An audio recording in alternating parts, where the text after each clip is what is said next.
ઓમ શ્રી ગણેશાય નમઃ. જય શ્રી કૃષ્ણ મિત્રો.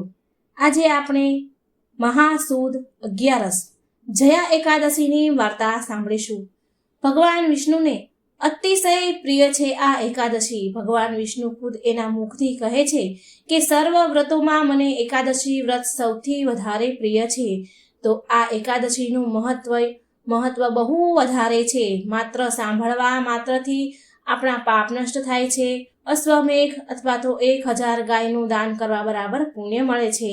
તો વ્રત રહેવાનો મહિમા તો છે જ, સાથે વાર્તા સાંભળવાનો પણ એટલો જ મહિમા છે. તો મિત્રો, આ વાર્તાને પૂરા ધ્યાનથી અને પૂરા મનથી સાંભળજો. જયા એકાદશીની વાર્તા. જ્યારે યુધિષ્ઠિર મહારાજે મહા મહિનાની સુદ પક્ષની એકાદશી વિશે જાણવાની માંગણી કરી ત્યારે ભગવાન શ્રી કૃષ્ણએ કહ્યું, હે રાજન, મહા મહિનાની શુક્લ પક્ષમાં આવતી એકાદશીનું નામ જયા છે.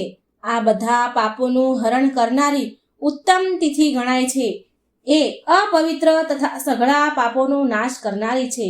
આટલું જ નહીં, પણ આ એકાદશી બ્રહ્મ હત્યાનું પાપ તથા પિચાચ તત્વોનો પણ નાશ કરે છે.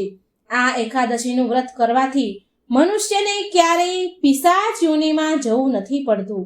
હે રાજન, હવે એની કથા સાંભળો તમે. ભગવાન શ્રી કૃષ્ણએ કથા સંભળાવવાનું શરૂ કર્યું. કૃષ્ણ ભગવાન કહે છે કે એક સમયની વાત છે. ઇન્દ્ર રાજાની સામે ગાંધર્વો નાચ ગાન કરી રહ્યા હતા. અપ્સરાઓ નાચી રહી હતી.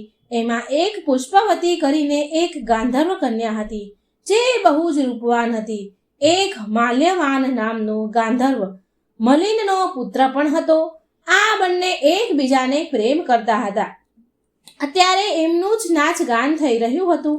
નાચ ગાન કરતા કરતા આ બંને એટલા પ્રેમમાં ભાવ વિભોર થઈ ગયા કે માલ્યવાન દીવાનો થઈ ગયો.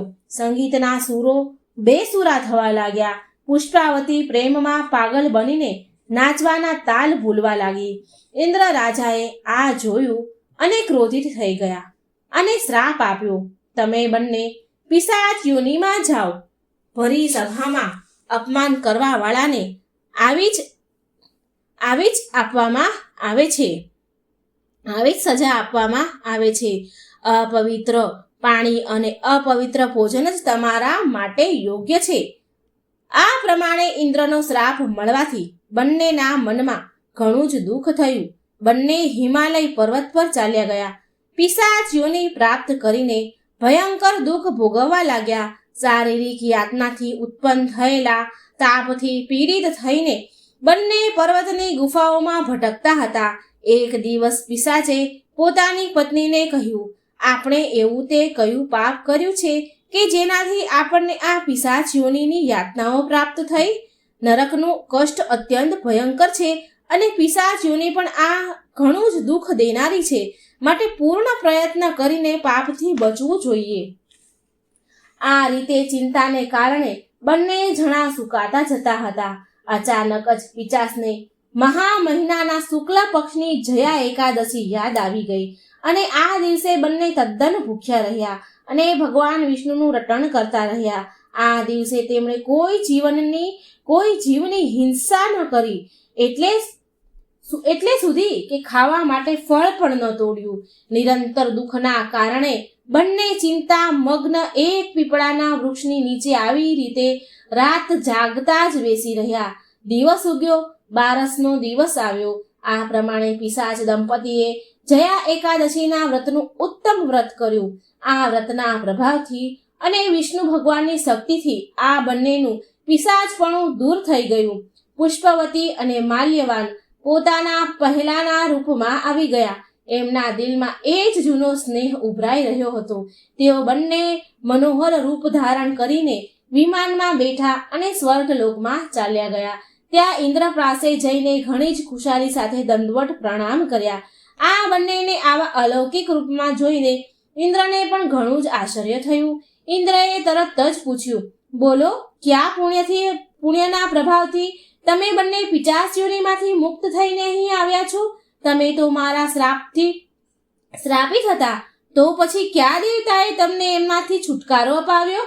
માલ્યવાન બોલ્યો, સ્વામી, ભગવાન વિષ્ણુની કૃપા અને જયા નામની એકાદશીના વ્રતના પ્રભાવથી અમારું પિશાચપણું દૂર થયું છે.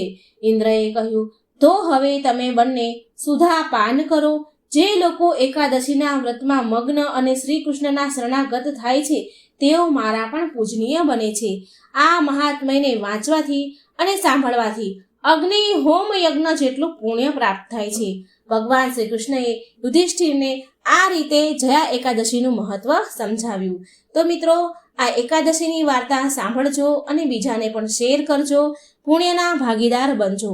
વાર્તા વિડીયો સારો લાગે તો લાઈક કરજો, શેર કરજો અને ચેનલને સબસ્ક્રાઇબ જરૂર કરજો. કોમેન્ટ બોક્સમાં શ્રી હરિનું નામ જરૂર લખજો. મિત્રો, હવે આપણે સાંભળીશું શાલિગ્રામ ભગવાનની કથા, સાસુ વહુ અને શાલિગ્રામ. બહુ સમય પહેલાની વાત છે. એક ગામમાં એક પરિવાર રહેતો હતો. એ પરિવારમાં એક વૃદ્ધ માજી તેના દીકરા અને વહુ સાથે રહેતા હતા. વૃદ્ધ ડોશીમાં બહુ બધી ગાય, ભેંસ અને બકરીઓ રાખતા હતા. ડોશીમાં રોજ જંગલમાં એ ભેંસ ગાયને ચરાવવા લઈ જતા અને તેનું દૂધ નીકાળતા, એને વેચતા હતા અને જે દૂધ વધે વેચતા તેમાંથી દહીં, છાશ અને ઘી બનાવીને પણ વેચતા. ડોશીમાનો દીકરો પણ મહેનત મજૂરી કરતો હતો, જેનાથી એના ઘરનું ગુજરાન સારું ચાલતું હતું. ડોશીમા આ બધા જ કામ કર્યાની સાથે સાથે રોજ શાલિગ્રામ ભગવાનની પૂજા પણ કરતા હતા અને સવાર સાંજ શાલિગ્રામ ભગવાનને ભોગ બનાવીને પણ ચડાવતા હતા, ભગવાનને ભોગ ધરાવતા હતા. શાલિગ્રામ ભગવાનની આરતી કરે અને ભજન કીર્તન કરતા. આ જ એની રોજની દિનચર્યા હતી. એક વારની વાત છે. ડોશીમા મહા મહિના આવે છે તો એ મહિનામાં હરિદ્વાર જઈને મહા મહિનાનું સ્નાન કરવાનું એમને ઈચ્છા હતી. મહા મહિનો નજીક આવવાનો હતો, પરંતુ હવે એ વિચારમાં પડી ગયા કે મારા ગયા પછી મારું આટલું બધું કામ, ઢોર ઢાખર, ભગવાનની પૂજા, મારી આટલી બધી ભેંસો, મારી વહુ એકલી આટલું બધું કામ કેવી રીતે કરશે? ગાય ભેંસને જંગલમાં ચરાવવા લઈ જવાના, દૂધ નીકાળવું, દહીં, દૂધ, છાશ, ઘી વેચવું, બનાવીને વેચવું અને સાથે ઘરના બધા કામ પણ કરવાના. આના સિવાય મારા શાલિગ્રામ ભગવાનની પૂજા પણ કરવાની. વહુ એકલી આ બધું કેવી રીતે કરશે? આમ વિચારીને ડોશીમા હતાશ થઈ ગયા, ઉદાસ થઈ ગયા. કેમ કે એના મનમાં તો એમ હતું કે એ હરિદ્વાર જશે, માહ મહિનામાં સ્નાન કરશે. સાંજે જ્યારે ડોશીમાનો દીકરો મજૂરી કરીને ઘરે આવ્યો તો તેણે તેની માને ઉદાસ બેઠેલી જોઈ. તો કહે છે, એનું નામ હતું હરિયો. હરિયો કહે છે એની માને કે શું વાત છે માં, આજે તમે કંઈ ઉદાસ લાગી રહ્યા છો? ત્યારે ડોશીમાનો દીકરો માને પૂછે છે તો ડોશીમા થોડી વાર તો ચૂપ રહ્યા, પણ થોડી વાર પછી કહ્યું, બેટા હરિયા, માહ મહિનો આવ્યો છે, આવવાનો છે. મારું મન છે, મારી ઈચ્છા છે કે આ વખતે હું પણ માહ મહિનામાં હરિદ્વાર જઈને સ્નાન કરું. પરંતુ બેટા, મારે કેટલી બધી ગાયો છે, ભેંસ છે, વહુ ઘરનું બધું કામકાજ એકલા કેવી રીતે કરશે? ત્યારે હરિયો તેની માને કહે છે, માં, જો તારું મન હરિદ્વાર જઈને માહ મહિનાનું સ્નાન કરવાનું છે તો તું જરૂર જા ને. તારી વહુ પાર્વતી ઘરના બધા જ કામ સંભાળી લેશે. ડોશીમા એના દીકરાને કહે છે, બેટા, તું એકવાર તારી પત્નીને પૂછી તો લે. હરિયાએ એ જ સમયે એની પત્ની પાર્વતીને બોલાવી, કીધું કે હું પૂછી લઉં છું. અને એ જ સમયે તેની પત્ની પાર્વતીને બોલાવીને કહ્યું કે અહીં આવ પાર્વતી. અને હરિયાએ એની પત્નીને બધી વાત કહી. હવે ડોશીમાની જે વહુ છે એ બહુ સાફ દિલની, એકદમ ભોળી, સીધી સાદી, એકદમ સરળ સ્વભાવની હતી. દુનિયાદારીની ચાલાકી એને આવડતી જ ન હતી. તેણે એની સાસુમાને કહ્યું, માજી, જો તમારી ઈચ્છા છે કે માહ મહિનામાં તમારે હરિદ્વારમાં સ્નાન કરવું છે, તમે જરૂર જાઓ. હું તમારા ગયા પછી તમારા બધા જ કામ કરી લઈશ. ડોશીમાએ તેની વહુને ગાય, ભેંસ, બકરીના બધા જ કામ વહુને સોંપી દીધા અને કહ્યું કે તારે રોજ દૂધ, દહીં વેચવા પણ જવાનું છે, ઢોરને ચારવા પણ જવાનું છે. પછી સ્નાન કર્યા બાદ મારા ભગવાન શાલિગ્રામની પૂજા પણ કરવાની છે, ભગવાનને સ્નાન કરાવવાનું છે, ઘીનો દીવો કરવાનો છે, સવાર સાંજ આરતી કરી અને મારા ઠાકોરજીને ભોગ પણ ચડાવવાનો છે, ભોગ ધરાવવાનો છે. વહુએ બધું જ કામ તેની સાસુમા પાસેથી સારી રીતે સમજી લીધું. ત્યારે ડોસીમાને શાંતિ થઈ અને પાછા એ ડોસીમા 1 મહિના માટે હરિદ્વારમાં માઘ મહિનાનું સ્નાન કરવા માટે ચાલ્યા ગયા. હવે બીજે જ દિવસે ડોસીમા ગયા. એના બીજે જ દિવસે ડોસીમાની વહુ સવારે જલ્દી ઉઠીને શાલિગ્રામ ભગવાનને સ્નાન કરાવે છે. ઘીનો દીવો કર્યો, આરતી કરી અને ભોગ બનાવીને શાલિગ્રામ ભગવાનને એક થાળીમાં ભોજન પીરસી દીધું અને 1 લોટામાં જળ ભરી અને ભગવાન પાસે મૂક્યું. અને વહુ કહે છે, હે શાલિગ્રામ ભગવાન, તમે ભોજન કરી લેજો અને પાણી પણ પી લેજો.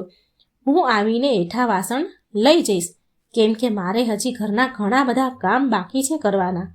આમ કહીને ડોસીમાની વહુ પાર્વતી ગાય ભેંસ અને બકરીઓને નું દૂધ નીકાળીને વેચવા ચાલી ગઈ.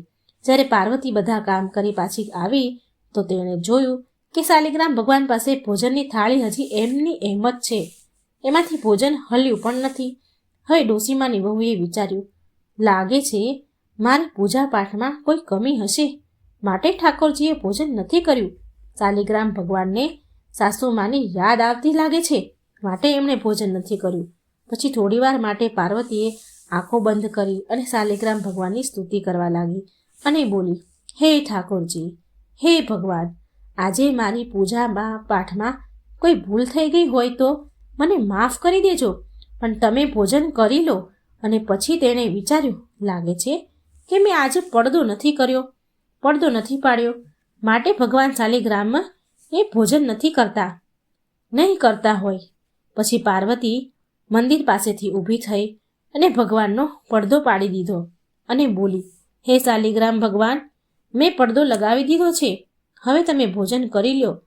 તમને કોઈ નહીં જુએ. હું થોડી વારમાં પાછી આવું છું, મારે ઘરના બીજા કામ બાકી છે.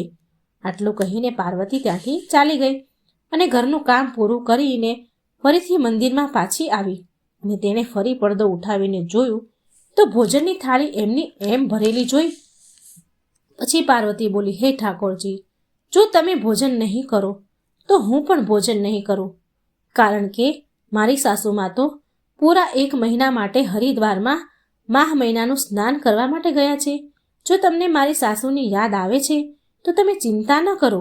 1 મહિના પછી માજી પાછા આવશે, ત્યારે તમારી સેવા પૂજા પાઠ કરશે, તમને ભોજન પણ પીરસશે. અત્યારે તમે ભોજન કરી લો ને પ્રભુ. જો તમે આવી રીતે 1 મહિના સુધી કંઈ નહીં ખાઓ તો તમે બહુ કમજોર થઈ જશો, બિલકુલ દુબળા પાતળા બની જશો અને બીમાર પડી જશો. પછી મારી સાસુ જ્યારે આવશે અને તમને જોશે તો મારાથી ગુસ્સો કરશે, નારાજ થઈ જશે, મને બોલશે. માટે ભગવાન, તમે ખાઈ લો ને, તમે ભોજન નહીં કરો તો હું પણ ભોજન નહીં ખાઉં. અને આ બધું સાંભળીને જોઈને ઉપર બેઠેલા ભગવાન શાલિગ્રામ મનમાં ને મનમાં વિચાર કરે છે કે આ ડોશીમાની વહુ તો બહુ ભોળી છે. જો એ પૂરા 1 મહિના સુધી એ ભોજન નહીં ખાય તો વહુ તો બિચારી બીમાર પડીને મરી જશે અને આની હત્યાનું પાપ મારા માથા ઉપર ચડશે. મારા કારણે તેણે ભોજન નથી કર્યું. ત્યારે શાલિગ્રામ ભગવાન એક નાના બાળકનું રૂપ લે છે. નાના હાથ, નાના પગ, પીળા રંગના ધોતી અને કુર્તો પહેરીને, હાથમાં મુરલી, પગમાં ચાંદીના કડા, ગળામાં સોનાની માળા, હાથમાં વાંસની મુરલી લીધી અને ત્યાં શાલિગ્રામની જ્યાં મૂર્તિ હતી ત્યાં પ્રગટ થયા અને તેમણે બધું જ ભોજન કરી લીધું અને જે લોટામાં પાણી પણ મૂક્યું હતું એ પણ પી લીધું.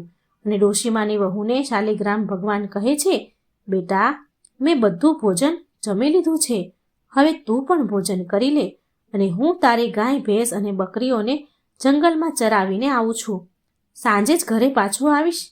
ત્યારે પાર્વતી બોલી, હે ઠાકોરજી મહારાજ, તમે શું અમારા ઢોરને ચરાવવા જશો? જો મારી સાસુને ખબર પડશે ને તો એ બહુ નારાજ થશે, મારા પર બહુ ગુસ્સો કરશે.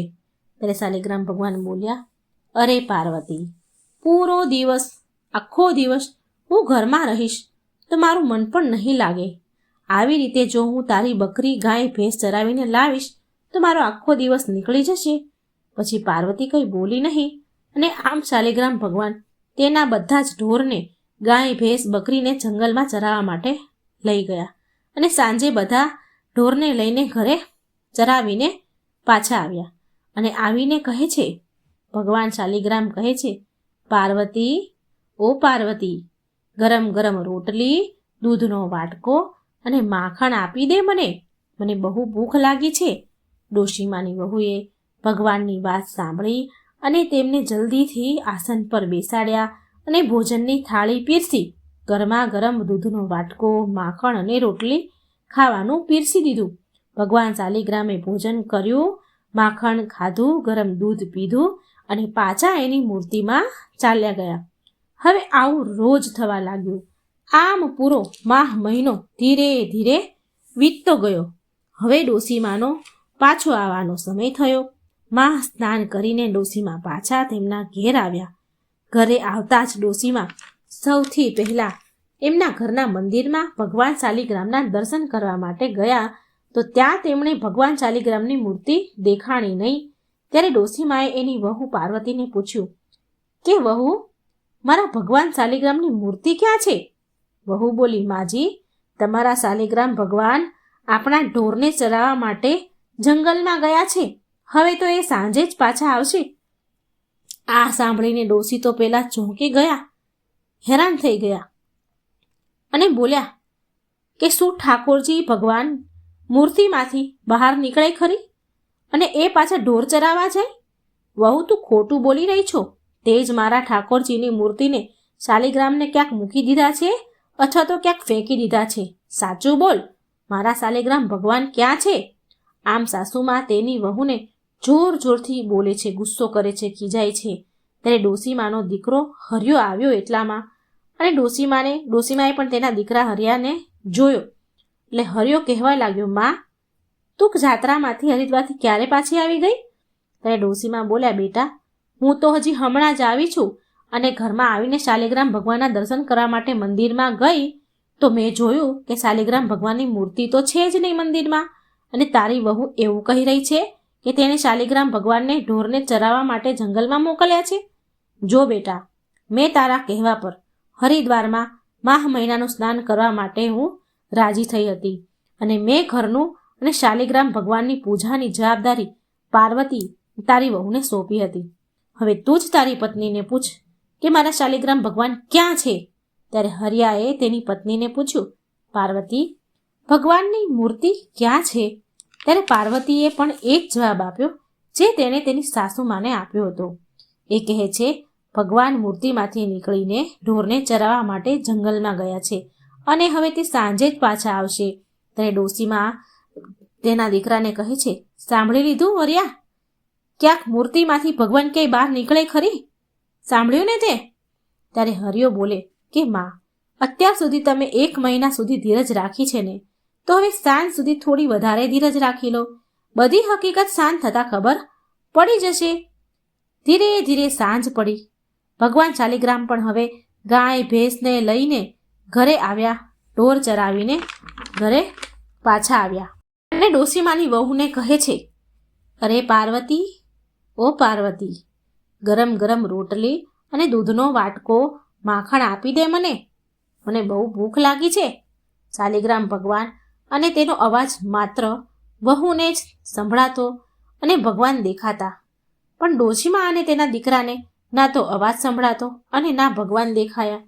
ત્યારે વહુ તેની સાસુમાને કહે છે, જુઓ માજી, આવી ગયા ને તમારા શાલિગ્રામ ભગવાન. હવે તમે જાતે જ પૂછી લો તમારા ભગવાનને. ત્યારે ડોશીમા અને તેનો દીકરો હરિયો બોલ્યો, પાર્વતી, ક્યાં છે શાલિગ્રામ ભગવાન? અમને તો ક્યાંય નથી દેખાતા. અને ત્યારે વહુ કહે છે, જુઓ, અહીં સામે તો ઊભા છે, મને તો દેખાય છે. ત્યારે ડોશીમા તેના દીકરાને કહે છે, જો બેટા હરિયા, હું સાચું કહું છું ને? તારી વહુ કેટલું ખોટું બોલી રહી છે. તું પણ અહીં જ ઊભો છે મારી સામે ને. સવારથી સાંજ થઈ ગઈ, પણ આ તારી વહુ બહાના જ કાઢી રહી છે, ક્યારની ખોટું જ બોલી રહી છે. આ સાચું નથી બોલતી. એના ઉપર કામનો બોજ વધારે હતો, માટે તેણે મારા શાલિગ્રામ ભગવાનની મૂર્તિને ક્યાંક ફેંકી દીધા છે, જેથી તેને ભગવાનની પૂજા સેવા ન કરવી પડે. એટલે વહુ બોલી, નહીં માજી, હું ખોટું નથી બોલી રહી. ત્યારે વહુ હાથ જોડીને ભગવાન શાલિગ્રામને પ્રાર્થના કરે છે કે, હે ઠાકોરજી, જેમ તમે મને દેખાવ છો ને તેમ તમે મારી સાસુ અને પતિને દર્શન આપો, નહીં તો એ મને ખોટી માનશે. ત્યારે તે ડોશીમાં અને તેના દીકરાને પણ શાલિગ્રામ ભગવાનના દર્શન થયા અને બંને મા દીકરો ભગવાનના ચરણોમાં પડી ગયા. અને ડોશીમાં રડતા રડતા શાલિગ્રામ ભગવાનને કહે છે, હે ઠાકોરજી મહારાજ, મેં તમારી પૂજા, મારી પૂરી જિંદગી તમારી સેવા પૂજામાં નીકાળી દીધી, પણ તમે મને ક્યારેય દર્શન ન આપ્યા અને ના કોઈ દિવસ મારો ભોગ સ્વીકાર્યો. મારી વહુએ 1 મહિનો, માહ મહિનો તમારી સેવા પૂજા પાઠ કર્યા અને ભોગ લગાવ્યો, તો તમે માત્ર એને દર્શન જ નહીં પણ એનો ભોગ પણ સ્વીકાર્યો અને ઢોરને પણ ચરાવવા માટે જંગલમાં લઈ ગયા. એની સાથે ઘરમાં પણ તમે રહેવા લાગ્યા. ત્યારે ભગવાન શાલિગ્રામ ડોશીમાને કહે છે કે ડોશીમા, તમે તો માત્ર મને પથ્થરની મૂર્તિ સમજીને જ મારી પૂજા કરતા હતા, પણ તમારી વહુએ મને એક જીવતો જાગતો આત્મા સમજ્યો છે, માટે મેં એને દર્શન આપ્યા છે અને મેં એના ભોગને સ્વીકાર કર્યો છે. હે ડોશીમા માજી, તમારી વહુ બહુ સાચી છે, ભોળી છે, હૃદયની સાફ અને સાચી છે અને સરળ છે. આવા લોકો પર તો ઠાકોરજી રીઝે છે. ત્યારે ડોશીમા કહે છે કે હે ઠાકોરજી, મને મારી ભૂલ સમજાઈ ગઈ છે. આ સત્ય સ્વીકારીને ડોશીમા હાથ જોડીને તેની ભૂલની માફી માંગવા લાગ્યા. ભગવાન સામે ખૂબ રડ્યા. શાલિગ્રામ ભગવાન હવે જતા જતા ડોશીમાના ઘરને ઠોકર મારીને ચાલ્યા ગયા, જેથી એમનું ઘર સુંદર મહેલમાં બદલાઈ ગયું અને ઘરમાં અન્નધનના ભંડાર ભરાઈ ગયા. અને 3 મહિના પછી ડોશીમાને વહુ ગર્ભવતી થઈ અને તેને 9 મહિના પૂરા થયાને સુંદર પુત્ર પ્રાપ્ત થયો. શાલિગ્રામ ભગવાને જેમ ડોશીમાની વહુના દર્શન દીધા, તેનો ભોગ સ્વીકાર્યો, એમ હે ભગવાન, હે શાલિગ્રામ, હે ઠાકોરજી, આ કથા કહેનાર, સાંભળનાર, હોકારો ભરનાર એને પણ દર્શન આપજો, તેમનો પણ ભોગ સ્વીકારજો, તેમની બધી જ મનોકામના પૂરી કરજો, તેમના ઘર અન્નધનથી ભરી દેજો. જય શાલિગ્રામ ભગવાન, જય શ્રી હરિવિષ્ણુ. તો મિત્રો, આ હતી શક્તિલા એકાદશીની વ્રતકથા અને ભગવાન શાલિગ્રામની વ્રતકથા. એકાદશીના દિવસે સાંભળજો અને બીજાને પણ સંભળાવજો. વિડીયો અંત સુધી જોવા માટે તમારો ખૂબ ખૂબ આભાર. જય શ્રી કૃષ્ણ. રાધે રાધે. Thank you.